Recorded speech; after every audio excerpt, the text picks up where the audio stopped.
सर्दियों की सुबह थी। पूरा जंगल सफेद चादर से ढका हुआ था। पेड़ों की डालियां सिर्फ बर्फ से चमक रही थी और हवा में ठुठरन थी।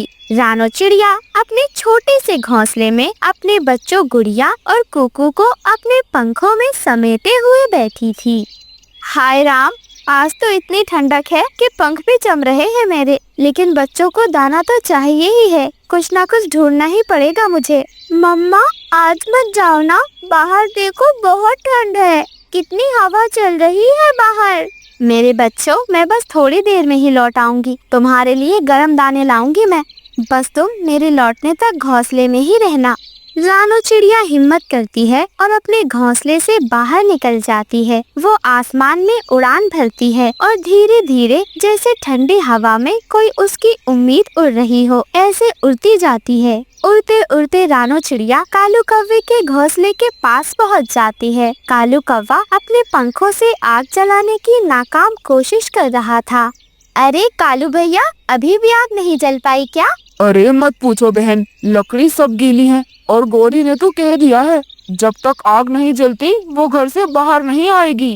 तभी गौरी कौवी घोंसले के अंदर से कालू कौवे से कहती है, और सुनो कालू, अगर रोटी नहीं मिली तो आज तुम बाहर ही सोओगे।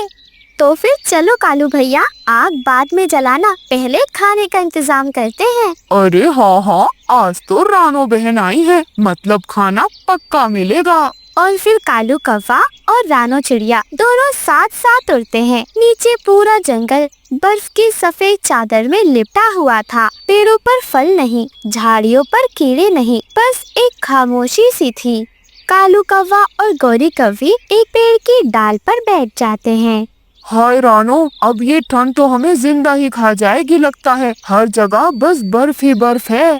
नाराज मत हो कालू भैया, हर मौसम अपने साथ कुछ न कुछ खजाना छुपा कर लाता है, बस ढूंढने वाले की नजर चाहिए। लेकिन अभी तो मुझे सिर्फ छींक नजर आ रही है।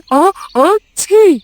रानो चिड़िया और कालू कौवा दोनों फिर से उड़ान भरते हैं। वो एक पुराने सेब के पेड़ के पास उतरते हैं। कुछ जमे हुए सेब बर्फ के नीचे दबे हुए थे।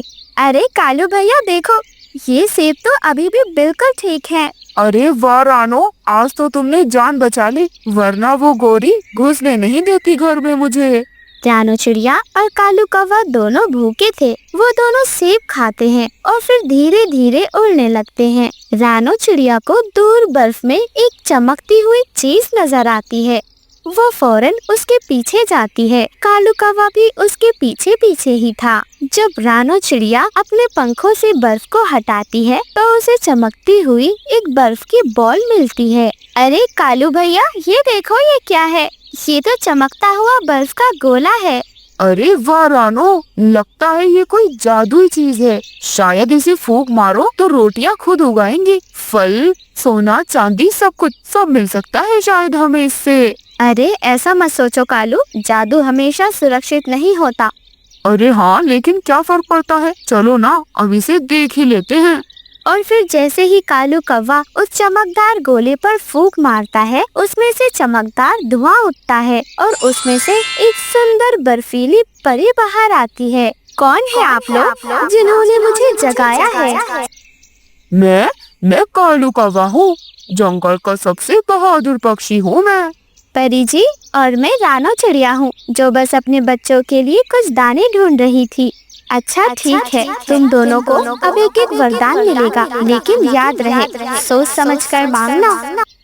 मुझे चाहिए बर्फ से बना एक बहुत बड़ा महल, जिसमें मैं राजा बनकर रह सकूं। हाँ कालू, लालच बुरी बला है, लेकिन जैसा मैंने वादा किया है, मैं तुम्हारे लिए नहीं बल्कि पूरे जंगल के पक्षियों के लिए इग्लू के गर्म घर बनाऊंगी, जो होंगे तो बर्फ के, लेकिन अंदर से सुरक्षित, मजबूत और गर्म होंगे। और फिर वो परी इग्लू की सुंदर सुंदर घर बना देती है।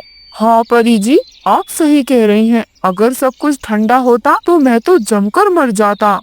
कालू भाई, मैंने कहा है ना, लालच हमेशा बुरा होता है। लालच से ठंड लगती है और दिल से दया, और दिल की दया से गर्मी।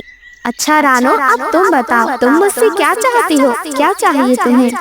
परी जी, मुझे बस मेरे बच्चों के लिए और जंगल के सभी पक्षियों के लिए इतना खाना चाहिए कि जंगल का कोई भी पक्षी भूखा ना रहे। ये सुनकर परी मुस्कुराती है और फिर एक जादू होता है। पूरे जंगल में एक चमक फैल जाती है और अनाज की बोरियां, खूब सारे मेवे और खूब सारे फल भी आ जाते हैं जो जंगल के पक्षी सर्दियों भर खा सकते थे।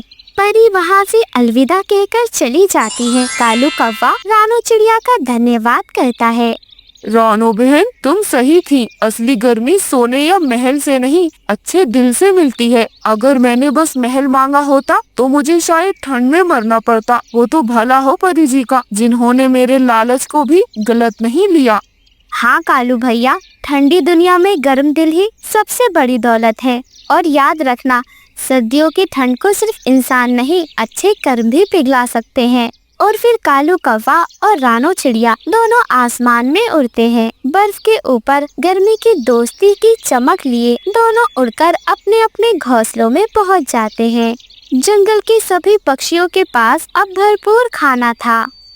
अरे हरियाली, देखो तो घर के बाहर कितना सारा अनाज मिल गया। हमारी सर्दियाँ तो आराम से कटेंगी। वही दूसरी तरफ बंटी कबूतर भी अपनी पत्नी से कहता है, ये सब भगवान की कृपा है। देखो जरा, अचानक से घर के बाहर ये इतने सारे फल मिलना, अनाज की बोरियां मिलना किसी जादू चमत्कार से कम नहीं है। मम्मा, आप तो दाना लेने गए थे और देखे, आपने तो दाने की बरसात कर दी है। सच में मम्मा, आप तो दुनिया की सबसे अच्छी मम्मा हो। गुड़िया बेटी, कुकू बेटे, सारी माँ सबसे अच्छी होती हैं।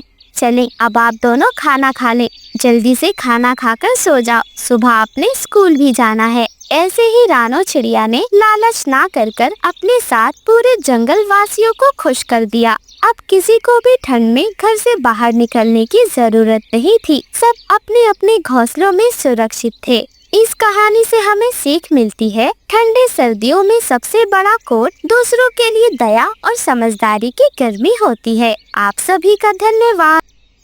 करवा चौथ आने वाला था। लाल जोड़ा पहनकर, हाथों में चूड़ी और पायल की छनक त्योहार की रौनक को बढ़ा रही थी। एक औरत अपने हाथ में चूड़ियों की एक टोकरी लेकर नदी किनारे की ओर जा रही थी। वो थकी हुई थी, लेकिन चेहरे पर शांति थी। वो टोकरी जमीन पर रख देती है और नदी की ओर देखती है। हे चांद महाराज, आज फिर करवा चौथ है। हर साल मैं इन्हीं चूड़ियों को पहनकर आपका व्रत करती हूँ। इन्हीं में मेरी सुहाग की दुआ है। मेरी उम्मीद है अगर कभी मैं इन्हें भूल भी जाऊँ तो आप इनका आशीर्वाद जरूर पहुँचा देना। किसी भी जरूरत